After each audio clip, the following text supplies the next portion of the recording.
Sebelum kita tahu lebih jauh, pertama-tama kita harus mengetahui apa sih definisi e-court itu sendiri.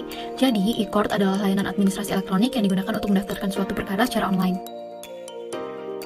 E-court merupakan terobosan baru yang dikeluarkan oleh Mahkamah Agung dan berdasarkan Perma nomor 1 tahun 2019 merupakan pembaruan dari Perma nomor 3 tahun 2018.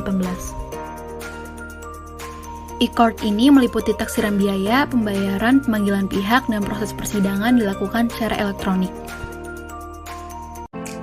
Selanjutnya ada dasar hukum yang mendasari e-court. Yang pertama ada Peraturan Mahkamah Agung Republik Indonesia nomor 3 tahun 2018, dan yang kedua ada Keputusan Sekretaris Mahkamah Agung Republik Indonesia nomor 305 SEK SK 7 2018.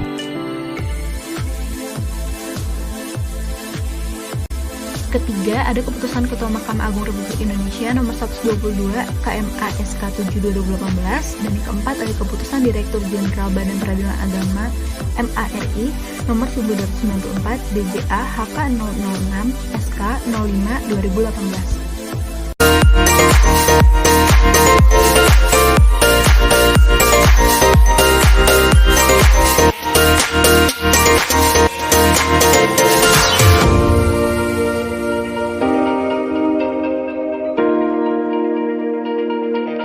E-filing.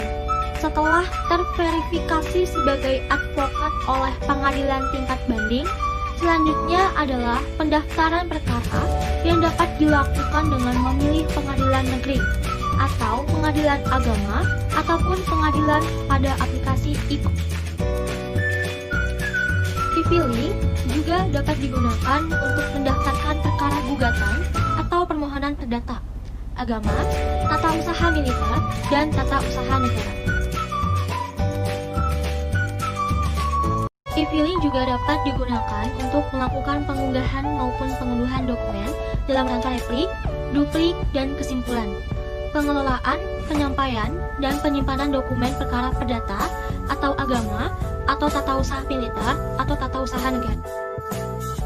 E-payment. Dengan melakukan pendaftaran perkara online, pendaftar akan mendapatkan taksiran panjar biaya TSCOM dan nomor pembayaran atau virtual account.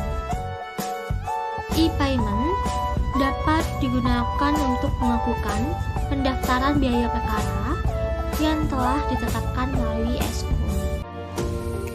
Pengguna terdaftar wajib memperhatikan sejumlah panjaran biaya, virtual account, dan batas waktu pelunasan yang telah ditetapkan oleh sistem. Setiap kesalahan, keterlambatan, dan biaya tambahan menjadi tanggung jawab pengguna terdaftar. Untuk kelancaran dalam mendukung e-court, mari bekerja sama dengan bank, pemerintah, dan memanajemen biaya panjar perkara. Sesuai pasal 11 dan pasal 12 Perma nomor 3 tahun 2018, bahwa panggilan menghadiri sidang terhadap pihak berperkara disampaikan secara elektronik. E-summons. Panggilan kepada pihak penggugat secara elektronik yang telah melakukan pendaftaran harus memiliki bukti tertulis. Sedangkan pihak tergugat, panggilan pertama dapat dilakukan oleh jurusita pengadilan dan juga dapat melakukan persetujuan secara tertulis bahwa dipanggil secara elektronik. Kuasa hukum pihak tergugat harus memiliki persetujuan secara tertulis dari prinsipal untuk beracara secara elektronik. Pelaksanaan e-litigation ini bukan sama sekali tidak ada tatap muka di persidangan, tetapi meminimalisir proses tatap muka yang misal sebelumnya dilakukan 15 kali menjadi 4 kali saja.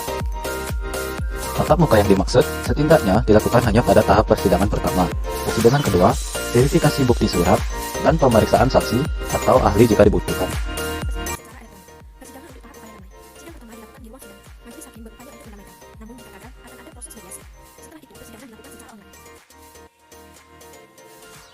Persidangan untuk tahap jawab-menjawab. Hakim Ketua menetapkan kod kalender untuk acara penyampaian jawaban, replik, duplik yang disampaikan melalui SIPP. Para pihak wajib mengirimkan dokumen jawaban, replik, dan duplik dalam format PDF dan RTF atau DOC sesuai dengan jadwal yang telah ditetapkan.